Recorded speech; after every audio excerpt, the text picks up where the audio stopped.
శ్రీ విష్ణు సహస్రనామ స్తోత్రము 2. భూతాత్మ పరమాత్మా చ ముక్తానాం పరమగతి అవ్యయ పురుష సాక్షి క్షేత్రజ్ఞోక్షర ఏవ చ.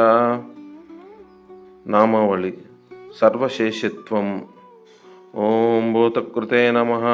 ఓం భూతభృతే నమః. ఓం భవాయ నమః. ఓం భూతాత్మనే నమః.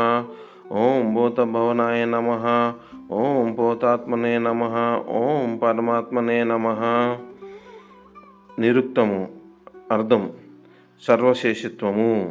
సమస్త భూతములను స్వతంత్రుడై సృష్టించువాడు, సమస్త భూతములను భరించువాడు, నెమలి తన పురిలో వలె తన విభూతులతో ప్రకాశించువాడు, సమస్త భూతములకును తానాత్మగా నుండువాడు, సకల భూతములకును ధార పోషక దౌర్గ్యంబులనిచ్చు వృద్ధి గావించువాడు, సకల భూతములకాత్మగా నున్నట్టి వాటి దోషములు లేనివాడు, తానన్నింటికీ ఆత్మగా నుండేనే గాని తనకు వేరొక ఆత్మ లేనివాడు.